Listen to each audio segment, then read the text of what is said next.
But Dave, let's move on into LeBron James. And like I said at the beginning of the podcast, you can never have enough LeBron James. Like, the numbers don't lie. Numbers don't lie? Numbers don't lie. And number two, I know what you guys are thinking out there, because LeBron to the Knicks kills it on YouTube. LeBron to another team kills it. I think it was the Sixers or something. Kills it on YouTube. LeBron to the Warriors. Nothing. Ain't nobody want to hear that shit. It's like, because we all know it's like, until there's some real traction, we know what's going on. But this could be one that has some traction. We have not talked about it. I'm trying to think of another fancy word. We have disdained from it. We have not really abstained from talking about this. Mainly, it might be because of Sean. It might not be, but it might be. It might be. He really doesn't like LeVar Ball, but. The thing we're talking about right now is the one team we have not quite talked about when it comes to the LeBron James sweepstakes. Right. And that's LA, baby. That is LA. We've kind of mentioned them here and there. Which LA? The purple and gold, Dave. The yellow, the purple, the Kobe country, the true team of LA. You hear that, Clippers? The true team of LA. Damn. What this is so beginning of the season, everyone's like, LeBron's going to LA.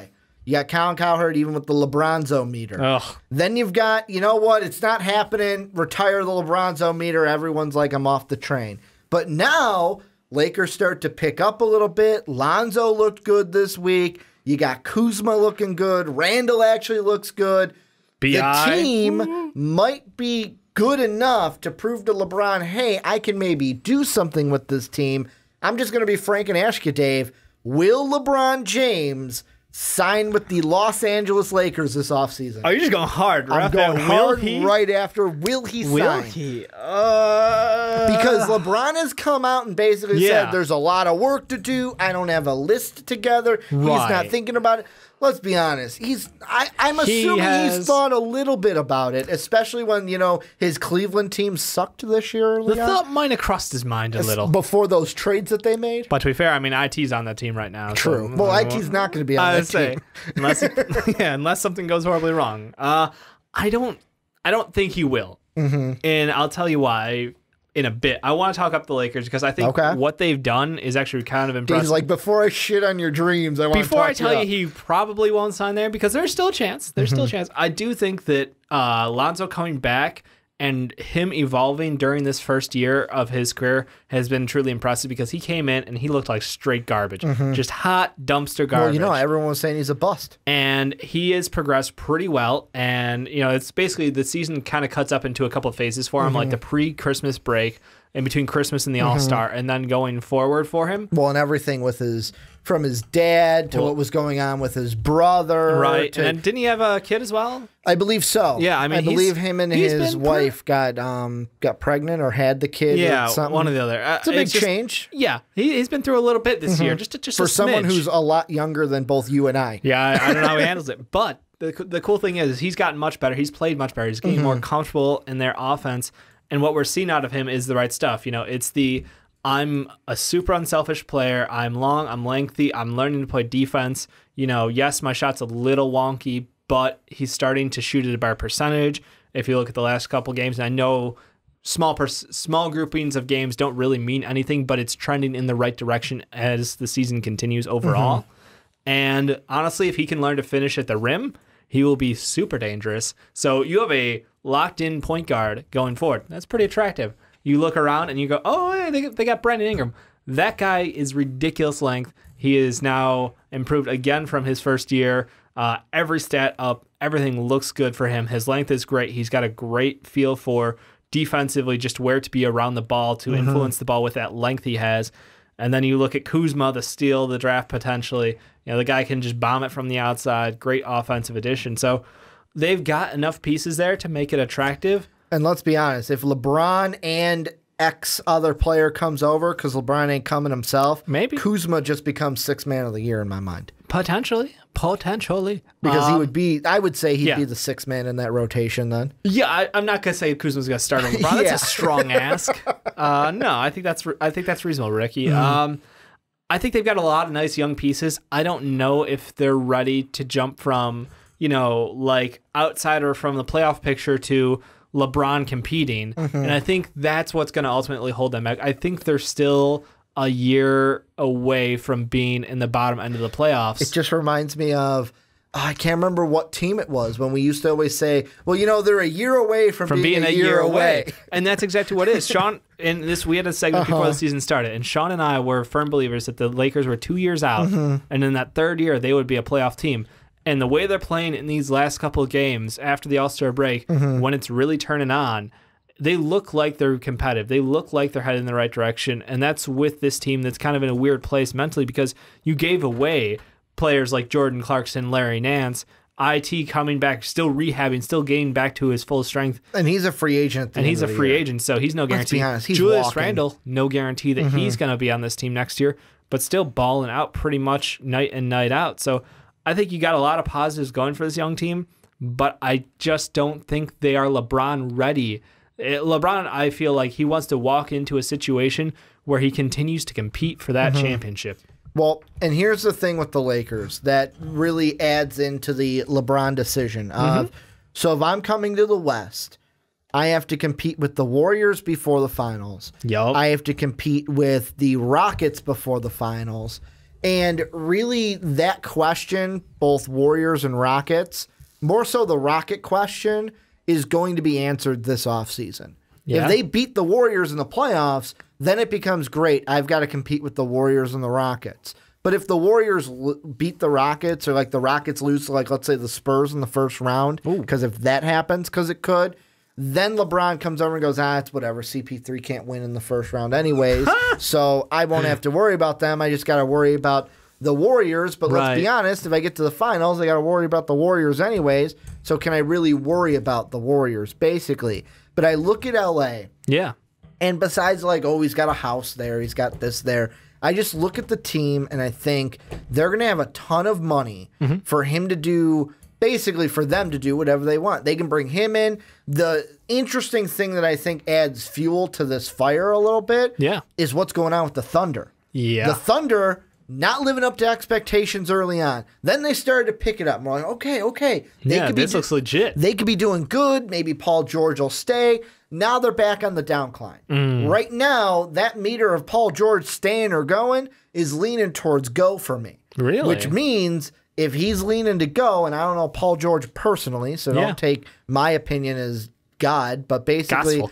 LeBron comes in, PG-13 follows, then you're adding LeBron. It's the basic plan. You're adding LeBron. You're adding PG-13. We're back to where we were a year ago, thinking this was You've got Lonzo. Brooke Lopez is probably gone. Oh, yeah. But then it comes down to, like, Julius Randle. Can you get him back for a price? For dirt cheap. Can you go ahead and re-sign some of those players? Like, IT's probably gone. Yep. He's not going to stay. LeBron doesn't even want him. I think if LeBron's on the table, IT is like pushed way off that ledge. IT's just going punch him out of town. Just get out LA. You can't even live here. But I'm not even, you can't even live here. Just move it. Just get out of town. The thing that I think is, to me, it comes down to two teams in my mind. Oh. An Eastern team and a Western team. It comes down to the Lakers if he goes to the West. Really? The Sixers if he goes to the East. Now, before I give away my suggestions, my assumptions for what's going to happen there, why do you feel like the Lakers are a stronger choice for the West than a team like the Rockets, where he has that buddy-buddy relationship with the Chris Paul, and they already are a team that is number one in the standings and already, potentially able to fight that Warriors team for the championship? Comes down to dollar bill, because remember what LeBron said. Remember what he said. If I can't take the max contract, I am doing a disservice to the rest of the league. I mean, as the best player, but can the with the Rockets, Daryl Morey will get people to sign for peanuts. I know that Daryl Morey is probably going to be executive of the year this year, because the Rockets, especially if they win the first overall seed, he's exec of the year, no question. It's hard to argue with the results. Just give him the trophy, but can he finagle the the salaries enough to where he can give LeBron what LeBron thinks he deserves? Well, LeBron does deserve, not thinks he deserves, does deserve. LA, he can get that money, bring in somebody he wants to play with. It could be PG-13. It could be someone else in free agency. Yeah. And LeBron's a guy we've talked about constantly of put him on a team and it's basically they're a finals contender. Absolutely. Because he's on that team. Like some of the teams that I've heard that are interesting to me, Lakers and Sixers I said are my one, but the one that I thought was very interesting is Miami. Oh, don't you do that. What if he did though? Because I wouldn't like that from my standpoint. Yeah. Don't go back to Miami. We hated you when you were in Miami. We now like you again because you're back in Cleveland. You want to ship for the land? You were handed a ship from the league for taking Draymond Green out of that series. Draymond Green deserved to be out of that series and then some. The league handed you that trophy. Disagree. But the thing is, I wouldn't like him going back to the Heat, but someone says it and I go, I can't count it out because of his relationship with D. Wade, with the Heat organization. That could be a spot that if he said, I'm going to the Heat, I'd be like, well, I could believe it. I don't like it, but I could believe it. See, I am a firm believer if he stays in the East, he's staying with Cleveland. I think they're the only one in the East. I do. I think, the Sixers thing would be a dream. Remember, he was in Philly a couple weeks ago. They said he was looking for schools and stuff, and then he comes out and goes, no, I wasn't. And I was like, maybe you were. Maybe you were. Maybe. I think that'd be cool. I don't know. I don't know the realistic. Joel Embiid, LeBron James. God, that team would be bonkers. I just don't think it's realistic. Jake is sitting there right now just like excited. Oh, he absolutely. is jacked. Absolutely. But I think Cleveland, what they've done and demonstrated to LeBron James, they're committed to, we will force our future. We'll punt it. We don't even care about our future. Yeah. We care about you right now and making you as happy. We're not going to make the same mistake twice. 6 people at the trade deadline, almost unprecedented deals to get young guys in there who are motivated and who look up to LeBron and who bring a level of energy that the veteran heavy core that they had put around him initially didn't have. Well, and let me ask you this then, because I can't remember if I saw this headline. I didn't actually listen to the topic, but I saw the headline. I think it was scrolling through ESPN. I think it was a Stephen A. Smith thing, right? Where the headline basically said, if LeBron doesn't sign with the Lakers, it's a bust for Magic Johnson. Like, is that true? Oh. If the Lakers don't get LeBron James, is it basically a lost cause? And it's like, of course, like you expect like GMs, owners, executives to have a backup plan. Yeah. Because players are finicky. Like, look at even the Kevin Durant situation, how that all went down. We were all expecting he's going to be, what was it, a Boston Celtic? Like, Tom Brady's in town. Sean was all like, well, calling the shots. They brought in the GOAT to bring in the GOAT. Well, he's not the GOAT, but just to say, we brought in the GOAT to bring him here. And then he goes, I'm going to Golden State. If Magic Johnson can't bring in LeBron... If Magic Johnson whips on LeBron and KD, I'm sorry, LeBron and Paul George, guess what? Next year, guess who's a free agent? True. A Klay Thompson. True. A potential Jimmy Butler. Kawhi Leonard. Like, it's not like this year is. I mean, it's attractive by all means. It's attractive. There are big LeBron names. James. There's nothing more more attractive. But the following year, there are some other guys who you could persuade. I'm just saying, it's not the end of the world. I don't think it's a failure for Magic Johnson. I think it's a shame that Magic Johnson has put a lot of his efforts into forming everything so the stars align for LeBron James. And if LeBron decides that that's not what he's going to do, yeah, Magic's going to be a little offended. He's going to be a little hurt. But you know what? He's got a great young core. And the only problem is, it's that kind of a... They got a late draft pick. They got their way back into the draft this year. But, like, yeah, I don't know. I think they have to hit a home run with trading. They might end up settling for an IT again. Do you think that this is possible? Yeah. If LeBron signs with the Lakers. Okay. So LeBron signs with the Lakers. Yeah. PG follows. Oh. Do you think there's any room in the budget with the Lakers to fit in a third piece? And that third piece, he's injured right now, but Boogie.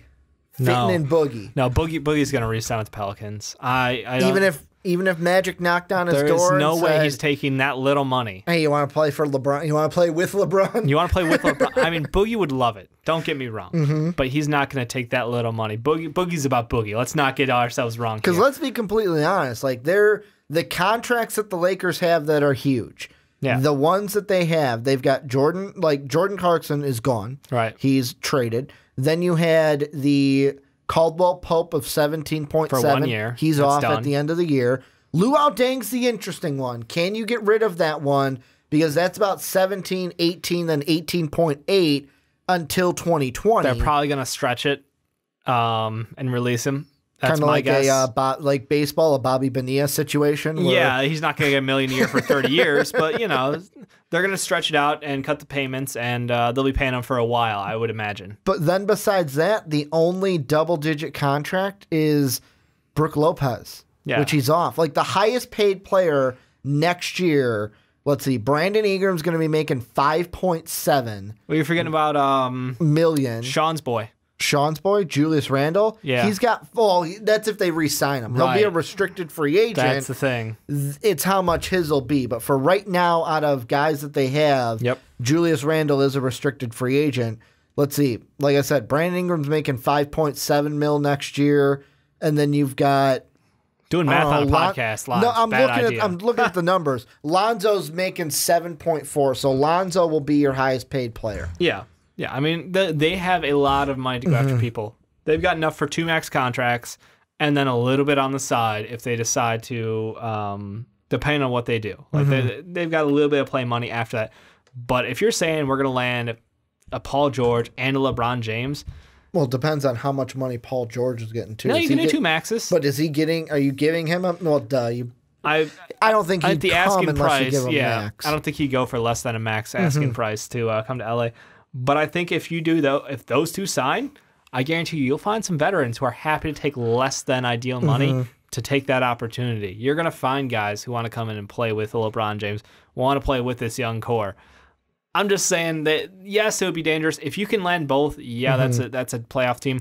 But I don't think they could beat the Warriors. I don't think they could beat the Rockets. Well, what they'd be banking on is, with the Warriors, they'd be banking on, number one, Steph's health, because I know we're not talking about it today, but tweaked his ankle yet again. Yep. And Steph's got no ankle support. I like how Draymond Green, after the game last night against the Spurs, was basically like, I think it was a joking matter, but he was like, it's Katie's job to take over the role of scoring. Yeah. Like, it's his job to pick it up. It's sort of what he does anyway, so I'm not super worried. Like, they're banking on that. They're banking on maybe Klay Thompson not being able to stay, with another team maybe being able to entice him away from the Warriors. There's a chance. But really it comes down to, right now, the Rockets and the Warriors. That's your battle in the West. Yeah. And that's who you have to get through, because the Spurs are kind of falling off this year. Well, we'll see. Like, we're talking about them, like, can they continue to make the playoffs like they seem to do every year? Yeah, if Kawhi comes back healthy and all of this drama this year is pushed aside and he comes back, I don't know. Because right now they're 5th. Right, and they're 3-7 in the last 10. They've not been doing well, but that's with, LA missing a game, Kawhi missing games, obviously. So if those two get rolling again, I'm not saying they're a pushover team. It's the Spurs, it's Popovich.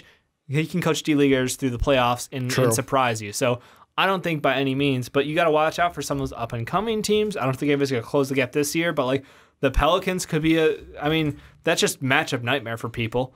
So who knows what they could do. The Timberwolves, if a certain someone comes back healthy, Jimmy G, he gets buckets. Jimmy G buckets, baby. Getting them buckets. I'm just saying that this is a Lakers team, even adding two massive, the best player in the NBA, and Paul George as one of the best two-way players in the NBA, I don't think guarantees you a shot at a championship. I think that means that you're in the conversation with the Thunder, or not with the Thunder, but with the Warriors, with the Rockets, with those top teams. Yeah, you're in the conversation, but I don't know it gives you an advantage over them, because young players make mistakes in the playoffs often. We see it year in, year out. Closing out games is hard. LeBron's a guy who likes to facilitate. Paul George is a guy who is historically bad at closing games. So LeBron would be your closer. No, but that's the thing, is LeBron likes to facilitate. So he's got that good. I don't want to get into killer instinct like Stephen A. Smith bullshit right now with you. Well, but I mean, I'm just saying, like, unless like you BI takes steps, he BI could continue or to grow. even like Alonzo. Lonzo's a facilitator, but what and if he can't finish at the rim? Above the rim? But what if Lonzo becomes then that guy where it's like, hey, we're gonna work on your shot, and it's basically LeBron drives in, kicks it out, and then Lonzo sign shoots Kyle a three. Korver.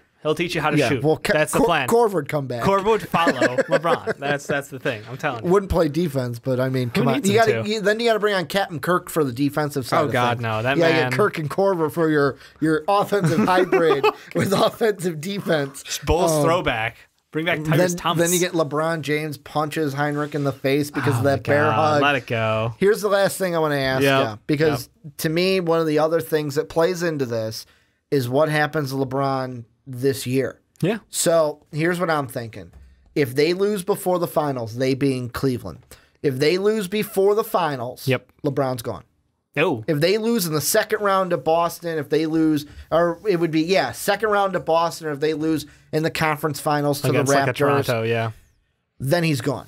He's gone, no questions asked. If they lose in the finals, I think it's 50-50. Oh, Let me ask you, if they will do the finals, let's say they lose to the Warriors again in the finals, would you lean more towards LeBron staying after a finals loss, or would a finals loss or a loss in the playoffs be like, nope, he's out, 5,000, he's gone?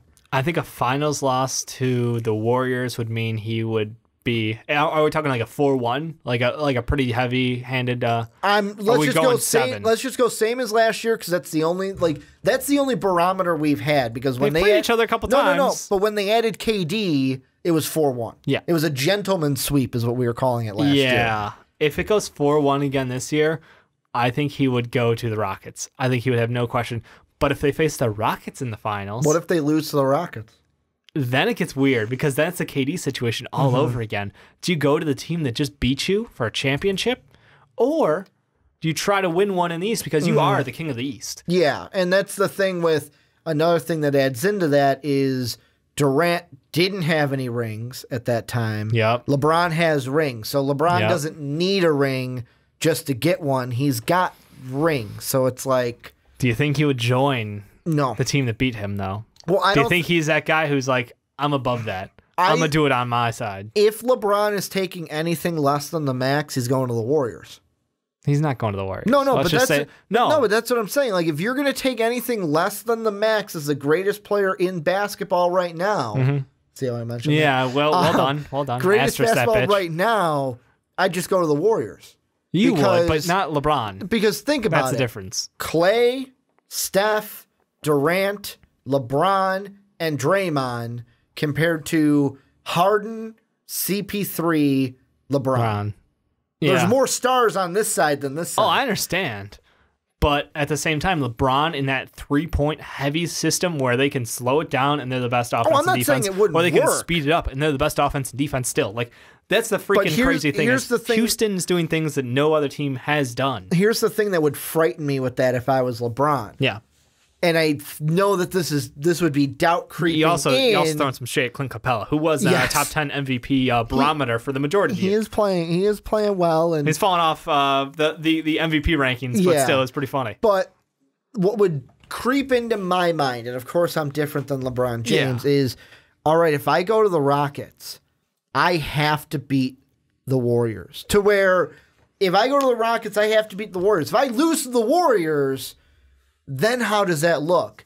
He can go to LA, lose to the Warriors that first year, and not have to, like, no one would get mad at him for losing to the Warriors that first year in LA. But I know the goal is win the title, so that is also funny? In it. I think if he goes to the Rockets, he forces Adam Silver's hand to turn the playoffs into a 1-16 too. Which I would love. As would I. But don't you think that would force his hand? Because no, it would. The East would be so barren of established stars. Like, you have young guys come up in Embiid and Giannis. It would basically and Kyrie, be the Raptors and the Celtics. I mean, throwing a little shade at other teams, but okay. I mean, the Wizards would be like the Wizards would be competitive. The Bucks, the Sixers. But the Bucks they're an 8 seed right now. I know. I'm just saying, they're throwing some disrespect. I mean, let's be honest. Unless like the Pistons, who I thought would be a little bit better than what they were, choke hard. I saw something online where someone said this is like I think it was Cowherd said this is the end of Blake Griffin's career. Yeah, he's over dramatic. Where basically like the Bucks. I'm only hoping they stay at the 8 seed because I want to see that Buck Raptor first round matchup. That's what I want to see. And then I want to see the Heat bump up into 6 because here's what I want to see. This is East, and then we'll move on. I want to see Bucks Raptors in the first round. I want to see Sixers Celtics in the first round, and then I want to see Heat Cavs. I think the playoffs this year are going to be dope regardless. I think so. I love the matchups, but I think LeBron... Pacers and Wizards can battle it out. I don't really care about that one. Yeah, that's a whatever matchup, let's be honest. Unless you're from one of those places, you don't really care. But I think if LeBron decided to leave the East, that would force Adam Silver's hand. It totally would. Guess what, guys? LeBron's going to the Houston Rockets, and we're 1-16 seeding now. Yeah. It would be like the following announcement. And we're changing. Yep, playoffs change. After hearing that breaking news, the playoffs are now 1-16. Don't we have to go through something? Nope. Nah, nope. Adam Silver just kind of decreed it, and He it is so. He just bangs the gavel a couple times, and Yeah. it's done. Any final thoughts before we move on into MPJ? I think it would be awesome if it happened. LeBron going to the Lakers and pulling along a star like Paul George. I just think this is a team that is not there yet, and it's hard to entice him to get over that hill or that mountain that is the Warriors and the Rockets. I love the hype machine because I am one of the ultimate hype machines. Yeah. I would love for him to go to the Lakers. I just can't defeat the argument of, all right, he goes to the Lakers with PG-13. How does he beat the Warriors? Yeah, I don't know if he does beat the Warriors, and that's the issue I run into. Is that Lakers team a better team than his current Cavs team? Yes. You're going to say yes? Yes. I would say longevity, yes. Longevity, yes, but I'm just saying this year, next year? This year, next year, maybe no, but 2 years, 3 years, yes. See, and LeBron and a long-term deal don't really get along anymore. No, they don't. But I would say he'd get a max couple years out of it, take a player out. Same thing. I don't think he'd I just want to toss that last little bit of... I don't think he would do the Michael Jordan thing of like, I'm just taking 1 year. I think he'd do a 1-1. True. He'd milk it out. Come on. If anybody's going to know how to abuse the salary, it's the businessman. He's going to LeBron wait James. until he's 35 and then sign that 3-year deal for max money, and then they're going to change the date range for it so he can sign it again at 38. True. But this is where you guys come in. Let us know what you guys think. This free agency is going to confuse me the whole way. It's going to be amazing. Because I don't think there is... Like last year, we kind of knew like, okay, he's going to go here, he's going to go there. This one, no. We don't know what's going on yet. I don't know if LeBron knows. I'm pretty sure he doesn't. He's probably thought about it, but I don't think he knows. No. I don't think he knows. But let's see if you guys know. Let us know what you guys think down below in the comment section.